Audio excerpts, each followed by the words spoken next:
Teď se dostáváme k místu, kterému říkáme na kopci. On the hill. Říkáme mu na kopci, protože je to jedno z nejvýše položených míst na našem pozemku. A je to místo velmi důležité, protože se na něm nachází vodní nádrže, solární panely, je na něm dům manažera a taky na tomto kopci bydlím celých 27 měsíců, co jsem tady.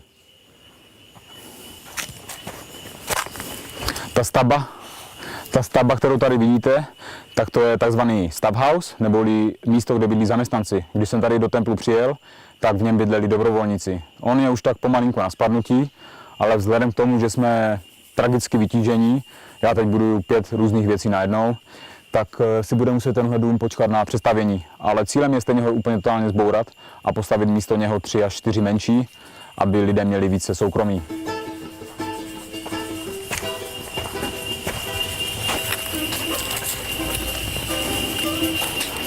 Tady máme takový domeček a 2 totálně masakriální psy, kteří se tady perou. Hej! Out! Hey! Takže tenhle domeček, který je postavený celý z cihel a má betonovou střechu, tady bude ještě tady s tím lešením dalších zhruba 15 dní, protože musí střecha pořádně vyschnout. Důvod, proč je celý takhle postavený, je ten, že budou na střechu tohoto domečku přestěhovány solární panely, aby měly větší vystavení slunci a byly lépe ochráněny od okolních vlivů jako psy a tak dále. A vevnitř budou veškeré baterie, invertory, káble a tak dále. A tento dům bude postavený podle stavebního kódu, protože časem se chceme vypracovat na to, aby jsme změnili náš status na Ecolodge. Takže tady jsme u nádrží, o kterých jsem hovořil. Nádrže tady máme teďka momentálně, můžeme říct 3,5. Původně jsme měli jenom jednu, tady 2,5 tisíc litrovou, potom jsme napojili druhou. Odsud jde ta voda z těch malých boxíků, které jsem vám předtím ukazoval. A pumpuje se tady, že pomocí té solární energie a odtud jde do těch trubek. Vzhledem k tomu, že naše spotřeba roste, jsme se rozhodli postavit nádrž ferocementovou, která má nějakých 12,5 tisíc litrů. Postavili jeden dobrovolník, který se jmenoval Canyon, že jo, z Austrálie. A potom jiný dobrovolník, který ještě neodjel, ale je mimo teďka, takže ho neuvidíte na filmu, postavil tady tu dodatečnou nádržku, která filtruje vodu, která do toho teče z okapu. Takže je to systém dvojitý. Sbírá vodu dešťovou a pumpuje vodu z potučku. Takže tady máme solární panely. Prozatím náš největší zdroj energie v Templu. Elektřinu používáme hlavně na internet a na satelit, protože tady máme i internet, což je velmi nečekané, že ano. Ale protože máme denně někdy i 200-300 e-mailů a musíme je řešit hned, nejlépe, je pro nás praktické mít internet tady, protože v Ikitosu je internet tak pomalý, že byste tomu ani nevěřili. Je to zhruba něco, jako když u nás byl, jak jsem říkal, dial-up, telefonní spojení, že jo. Solární systémy jsou tady další 2. Jeden pohání televizi, na které sledují dobrovolníci vzdělávací pořady, a druhý je v domě manažera, protože to je technologický geek, jak se říká v angličtině, frčí prostě na technologii a na počítačích a tak dále. No a hlavně má spoustu elektronické komunikace se světem, takže musí být připojen a mít nezávislý zdroj. Časem chceme mít tyto systémy ve všech 3 centrech a hlavním důvodem je to, aby kuchyně měla světlo, protože někdy začínají pracovat velmi brzo a večer zase už je tma tady v 6 hodin, že jo. Tady je jenom 12denní cyklus, takže od 6 do 6 je tady zhruba světlo, plus minus 15-20 minut. A používají svíčky, že lampy olejové, což není úplně ideální. A druhou věcí, která je pro nás důležitá, je veškeré ryby, které prozatím teďka kupujeme ve městě, musíme donášet s ledem, který je velmi těžký, takže nás to stojí hodně peněz, takže chceme mít mražáky. Jeden už máme koupený, ale je třeba ještě počkat, až se tady tenhle domeček dostaví, přesunou se solární panely a natáhnou se nové kable a budeme mít první mrazák, což nám ušetří nějaké peníze. Jinak máme taky ještě dieselový generátor, ke kterému teda ani nepůjdeme, ale je to 5000 W. Takže to je takový jako backup source, jak se říká, záložní zdroj v češtině. Takže tomuhle říkáme banana circle, nebo kruh banánů. Jsou to banány, které jsou zasazené, že jo, v kruhu. Ten kruh je vyhloubený a do něho házíme odpadky z kuchyně. Včetně samozřejmě listů, trávy, kterou posekáme a tak dále. Co jsou živiny pro ty banány? Taky do spoustu těch kruhů teče voda z koupelen, takže mají dostatek vláhy v době, kdy není voda. Protože věřte nebo ne, i tady v džungli máme období sucha, což je právě teď, takže se někdy stane, že tady až 10 dní neprší. No, stává se to tak jednou za rok. Momentálně jsme na 5 dnech. Tak tohle je Debbie. Hi, I'm Debs. I'm helping Vlad make the film. You've made bamboo, you've made horseshoe, and this is kind of our backyard. Living in the jungle is amazing. Really, really hot. You'll see the hot bud next shot. Takže Debbie tady je taky něco přes 2 roky. Pracuje pro Temple, ale taky pro Aliancu Arcanu. To jsem vám ještě tady neřekl, že vlastně my jsme 3 organizace, z čehož Temple je v podstatě business a máme 2 neziskovky. Jedna se nazývá Aliance Arcana a druhá se jmenuje Čajkuny. Debbie pracuje hodně s Aliance Arcana, dělá hlavně filmy, ale taky hudbu a tak dále. Je to velmi talentovaná mladá dívka. No, její 40 stejně jako bude mě za pár měsíců. This is my dog.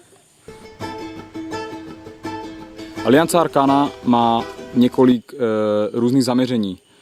Jedním zaměření jsou lidská práva a práva pro životní prostředí. Druhým je waste management, co znamená kontrola odpadů. Ten je velmi úspěšný, získal národní cenu a získává různé příspěvky z organizací ze Spojených států a tak dále.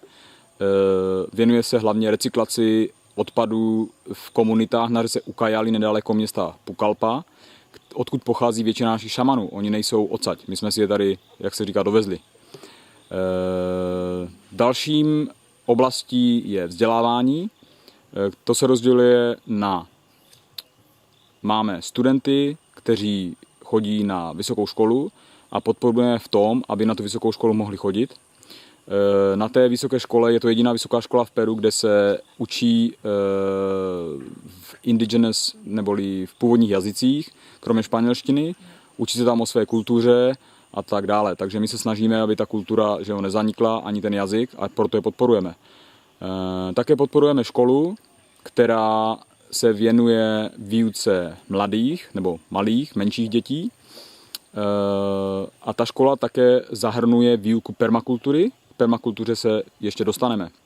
Naší další neziskovou organizací je Čajkuny Institute, což je organizace, která se věnuje studiu, výuce a propagaci permakultury.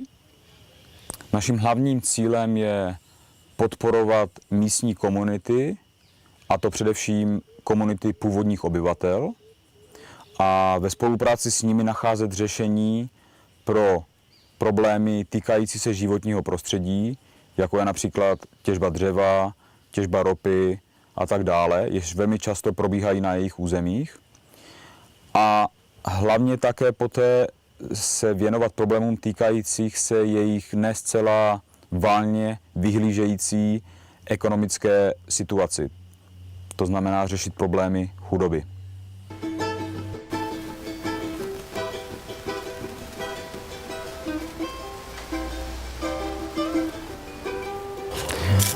Mezi spousty zaměstnanců, které tady máme v Templu, tak máme taky zhruba nějakých 15 hlídačů, nebo jak jim máme říkat.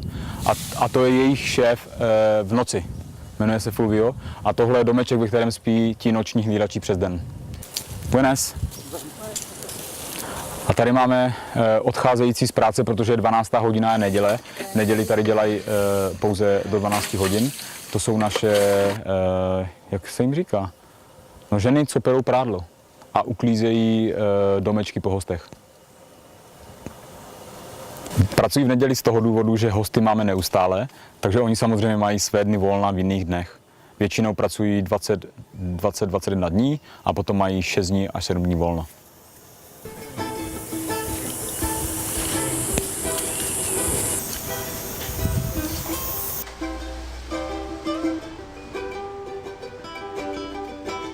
Takže to je náš Springbox. češtině fakt nevím, jak bych to nazýval. Je to prostě pramen.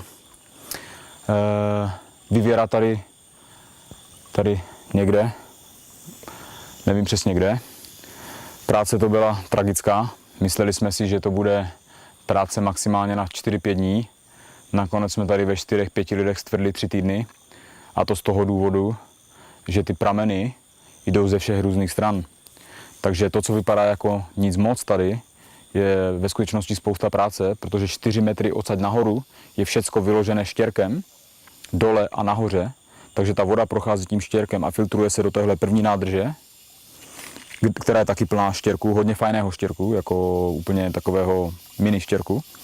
A odsud jde do téhle nádrže, kde už je ta voda velmi čistá a jde odsaď potom do nádrží, které uskladňují pitnou vodu. Vodu jsme testovali v laboratoři, je absolutně pitná, nezávadná, je pouze trošku na hranici kyselosti, proto máme filtry, které mají speciální kameny, které ji alkalizují. Takový podobný mě čeká další pro Centrum 2, takže doufám, že to zvládneme trošku lépe než tenhle ten.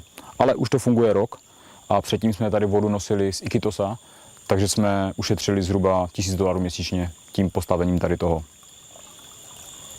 Kap.